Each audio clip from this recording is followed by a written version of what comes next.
ஒவ்வொருவரும் தமிழ்நாட்டினுடைய பெருமையை இன்றைக்கு பறைசாற்றுகின்ற விதமாக உங்களுடைய பணியில் உங்களை முழுமையாக ஈடுபடுத்தி கொண்டதின் காரணமாக ஒரு மாநிலம் என்பது வெறும் அந்த மாநிலத்தில் இருக்கின்ற பல்வேறு விதமான அரசுகள் அமைந்தது என்று சொன்னாலும் அந்த அரசுகளுடைய சாதனைகளை மட்டும் முறியடிப்பதல்ல. ஒட்டுமொத்தமாக இந்தியாவிலே மற்ற மாநிலத்திற்கெல்லாம் ஒரு முன்னுதாரணமாக விளங்கக்கூடிய மாநிலமாக இருப்பது எது என்று சொன்னால் நம்முடைய தமிழ்நாடு தான் என்கின்ற பெயரை நாம் பெற்றிருக்கின்றோம். பல்வேறு துறை சார்ந்து நாம் அந்த சாதனைகளை நாம் எட்டியிருக்கிறோம் என்று சொல்லும் பொழுது, குறிப்பாக இந்த எழுத்தறிவு இது சார்ந்து நான் 2022ஆம் ஆண்டு திருச்சி மாவட்டத்தில் இதை தொடங்கி வைக்கும் பொழுது, அங்கே ஒரு கிராமத்திற்கு நேரடியாக சென்று அங்கே இருக்கின்ற பெரியவர்களோடு 15 வயதை கடந்திருக்கின்ற பெரியவர்கள், மூத்தவர்கள், முதியவர்கள் என்று அவரோடு அமர்ந்து நான் உரையாற்றிய பொழுது, வயசான காலத்தில் நாங்கள் படித்து நாங்கள் என்னப்பா செய்ய போகிறோம், நாங்கள் எங்களுக்கு எதுக்குப்பா இதெல்லாம் அப்படின்னு ஒருத்தங்க ஒரு பாட்டி கேட்டாங்க. அந்த பாட்டிகிட்ட சொன்னேன், பாட்டி இன்றைக்கி நீங்கள் இப்படி சொல்கிறீங்க, நாளைக்கு உங்கள் பிள்ளையோ உங்கள் பேர பிள்ளையோ உங்கள் மேலே இருக்கிற சொத்தை தான் பேரை எழுதிக்கிட்டால் அது என்ன தான் நீ கையெழுத்து போடுற இல்லை கை நாட்டு வைக்கிறது தெரியுமா? ஸோ இதை நீங்கள் அறிந்து கொள்ள வேண்டும். ஒரு நாட்டு நடப்பை நாம் அறிந்து கொள்ள வேண்டும் என்று சொன்னால் தினசரி பத்திரிகையில் வருகின்ற செய்திகள், அந்த செய்திகள் சார்ந்து நம்முடைய நாட்டு நிலைமை மட்டுமல்ல, ஒட்டுமொத்தமாக உலகத்தில் இருக்கக்கூடிய நிகழ்வுகளையும் தெரிந்து கொள்ள வேண்டும். இதெல்லாம் ஒரு பக்கம் இருக்க வேண்டும் என்று அவங்கள்ட்ட நான் எடுத்து சொன்னேன். சொல்லிவிட்டு அந்த பாட்டியை கையை பிடிச்சி, அந்த பாட்டி பேர் அஞ்சலை, இஞ்சலைன்னு நானே அந்த கையை பிடிச்சி அதை எழுதி கொடுத்து, இன்றைக்கு தொடர்ந்து இங்கே காணொலியில் கூட பார்த்தோம்னா ஆஸ்பிரண்ட் டிஸ்ட்ரிக்டாக இருக்கக்கூடிய அது விருதுநகராக இருந்தாலும் ராமநாதபுரமாக இருந்தாலும் இங்கெல்லாம் நேரடியாக சென்று இந்த பள்ளி சாராக இருக்கக்கூடிய தன்னார்வர்களோடு கலந்து பேசி அவர்களை ஊக்கப்படுத்துகின்ற விதமாக ஈரோடு போன்ற பல்வேறு மாவட்டங்களில் இந்த நிகழ்ச்சியை நான் கலந்து கொண்டிருக்கின்றேன். ஏற்கால 234 தொகுதிகளுக்கு நான் நேரடியாக சென்று நான் என்னுடைய ஆய்வு பணியை நான் செய்திருக்கேன் என்று சொல்லும்போது அதில் 77 வகையான பொருண்மைகளில் நான் அந்த ஆய்வுகளை செய்திருக்கேன் என்று சொல்லும்போது, ஒரு தொகுதியில் நான் ஆய்வு செய்தது என்று சொன்னால் இது பள்ளி சாராக இருக்கக்கூடிய இந்த நிகழ்வை தான் நான் ஆய்வு செய்தேன். அங்கே ஒரு மரத்து அடியில் ஒரு கோயிலில் ஒரு மண்டபத்தில் உட்கார்ந்து ஒரு ஒதுக்குப்புறமாக இருக்கக்கூடிய இந்த கோயிலில் அங்கே இருக்கக்கூடிய ஒரு இளைய சமுதாயத்தை சார்ந்திருக்கின்ற ஒரு மாணவி, அங்கே இருக்கின்ற பாட்டிங்களுக்கெல்லாம் பெரியவங்களுக்கெல்லாம் பாடம் சொல்லி கொடுத்துருக்கும்போது நான் யார்ட்டையும் சொல்லாமல் திடீர்னு ஒரு சர்ப்ரைஸ் விசிட்டாக தான் நான் போனேன். ஸோ அங்கே பார்க்கும்போது அவ்வளோ ஒரு மகிழ்ச்சியாக இருந்தது. அந்த பெண்ணையும் நான் பாராட்டி விட்டு, இது நீங்கள் செய்கிறது சமுதாயத்திலிருந்து நீங்கள் என்ன கற்றுக்கொண்டிருக்கிறீர்களோ அது மீண்டும் இந்த சமுதாயத்திற்கு ஏதோ ஒரு விதத்தில் நான் அந்த கடமையை நான் மாற்றிட வேண்டும் என்று செய்கிறீங்கன்னு சொல்லி அந்த பெண்ணை நான் பாராட்டி விட்டு வந்தேன். ஸோ நீங்கள் அந்த ஒரு பெண்ணை நான் பாராட்டுகிறேன் என்று சொன்னால் அது போன்று இருக்கக்கூடிய தன்னார்வர்கள் அனைவருக்குமாக அந்த பாராட்டு அது பொருந்தும் என்பதைத்தான் இந்த நேரத்தில் நான் சொல்ல நான் கடமைப்பட்டிருக்கின்றேன்.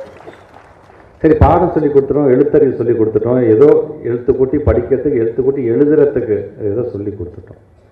ஸோ அதோட போதுமா? அந்த பள்ளி சார்ந்திருக்கின்ற தலைமை ஆசிரியரை பாராட்டுறோம், தன்னார்வர்களை பாராட்டுகின்றோம், அந்த ஆசிரியர் பயிற்றுநர்களை நாம் பாராட்டுகின்றோம், அந்த மையம் சார்ந்தவர்களை பாராட்டுகின்றோம், அங்கே இருக்கின்ற அது சார்ந்திருக்கின்ற எங்களுடைய முதன்மை கல்விகளுடைய பாராட்டு, அதோடு போதுமா என்று சொன்னால் அந்த தொடர் கண்காணிப்பு தமிழ்நாடு முதலமைச்சர் ஒரு ரிசல்ட்டை கொடுத்துரும். அந்த ரிசல்ட்டு அதுக்கு அடுத்ததுக்கான அவுட்கமாக என்ன வரப்போகுது, ரிசல்ட்டை கொடுத்துட்டோமே அப்படின்னு இருக்காமல் கிட்டத்தட்ட அவர்களுக்கான ஒரு தொழில் சார்ந்த ஒரு பயிற்சியை வழங்கிட வேண்டும் என்று நாம் ஆசைப்பட்டோம்.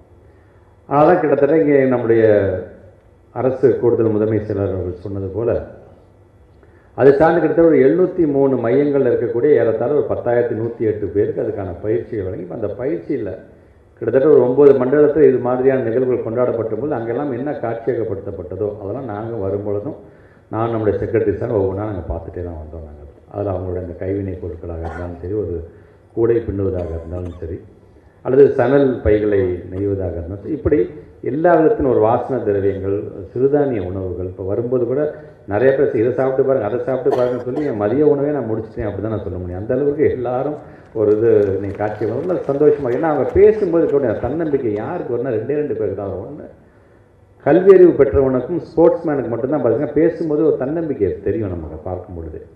ஸோ அப்படிப்பட்ட அந்த கல்வியறிவை பெற்றிருக்கணும். அதே விளிம்பு நிலையில் இருக்கக்கூடிய ஒரு தம்பதிகள் இங்கிருந்து தான் பிள்ளைய இடுப்பில் வச்சுக்கிட்டு அவங்க செஞ்சது காமிச்சதை எங்கள்கிட்ட அவங்க காட்சியப்பட்டு அவங்கள்ட்ட கேட்டது ஒன்று தான், இதெல்லாம் செய்கிறீங்களே, முதல்ல எழுத கற்றுக்கிட்டீங்களா? நம்ம சார் அதுவும் நான் பாடத்தை கற்றுக்கிட்டேன் சார் என்று சொல்லும்போது உள்ளபடி அதுதான் நமக்கான ஒரு மிகப்பெரிய ஒரு வெற்றியாக அதை நாங்கள் பார்க்கின்றோம்.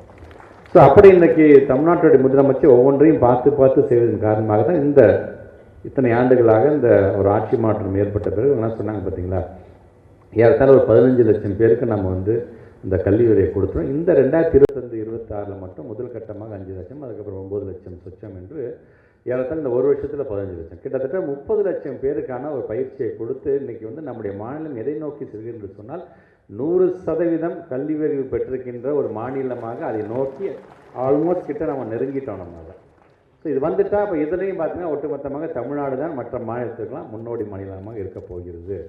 அதான் எல்லோருக்கும் எல்லாம் எல்லோருக்கும் எல்லாம் என்று சொல்லி திராவிட மாடல் அப்படின்னு நம்ம சொல்கிறோம். பார்த்திங்கன்னா அதற்கு காரணம் எல்லோருக்கும் எல்லாம் என்பது வெறும் பொருளை மட்டும் அல்லது வெறும் திட்டம் சார்ந்து இந்த பயனாளிகளை மட்டும் உருவாக்குவது அல்ல.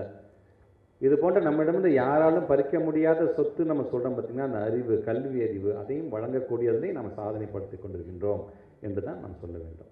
இதற்கு எங்களுக்கு உறுதுணையாக இருந்த அந்தந்த மாவட்டத்தை சார்ந்திருக்கின்ற எங்களுடைய சிஓஸ், அந்தந்த மையத்தை சார்ந்திருக்கின்ற அந்த மையத்தை நடத்தக்கூடிய நிர்வாகிகளாக இருந்தாலும் எங்களுடைய வாலண்டியர்ஸ், அதே மாதிரி அதை சார்ந்திருக்கின்ற தலைமை ஆசிரியர்கள், ஆசிரியர் பயிற்றுனர்கள், இவங்களுக்கெல்லாம் எவ்வளோ நன்றி சொன்னாலும் அது பத்தாது அப்படி தான் நான் சொல்கிறேன் நான். ஏன்னா அந்த அளவுக்கு ஒரு முழு ஈடுபாட்டோடு இன்றைக்கி செஞ்சதன் காரணமாகத்தான் இன்றைக்கி இத்தனை பேர் நம்ம வந்து ஒரு அறிவு சார்ந்த சமுதாயத்தை நம்ம படைக்க நம்ம ஆசைப்படுறோம் இல்லையா. ஒரு வாசிப்பு இயக்கம் நம்ம கொண்டு வரோம், நிறையா நூலகங்கள் நம்ம கட்டுறோம், நம்ம புத்தக கண்காட்சிங்கிறது சென்னையில் மட்டும் இருக்கக்கூடாது, தமிழ்நாடு முழுவதும் போகணும்னு நம்ம ஆசைப்படுறோம்.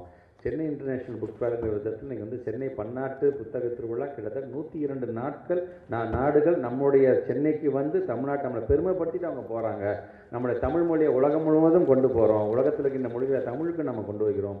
ஸோ இதெல்லாம் நம்ம செய்யும் பொழுது இப்படி செய்யக்கூடிய அதே நேரத்தில் ஒரு பக்கம் அறிவு சார்ந்த சமுதாயத்தை நம்ம படைக்கின்றோம்.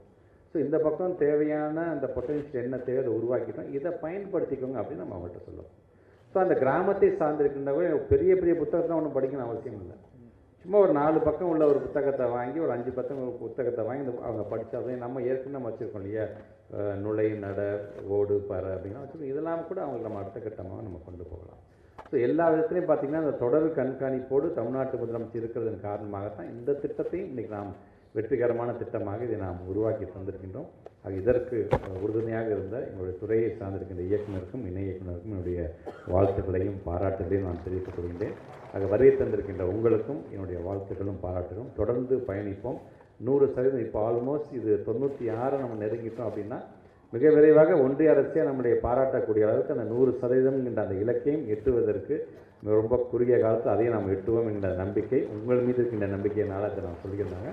ஆக அப்படி அந்த சாதனை படைக்க இருக்கின்ற உங்களுக்கும் என்னுடைய வாழ்த்துக்களையும் பாராட்டுகளையும், பல்வேறு விருதுகளை பெற வருகை தந்திருக்கின்ற கேடயங்களாக இருந்தாலும் அல்லது உங்களுக்கு தரக்கூடிய பதக்கங்களாக இருந்தாலும், இது உங்களை போன்று பல்வேறு வாலண்டியர்ஸ் நாங்கள் கான்ட்ரிபியூட் பண்ணுறதுக்கு தயாராக இருக்கிறோம் என்கிற அளவுக்கு ஊக்கப்படுத்துகின்ற விதமாக இருந்திட வேண்டும் என்பதற்காகத்தான் இந்த நிகழ்ச்சியை நாம் நடத்தி கொண்டிருக்கின்றோம்.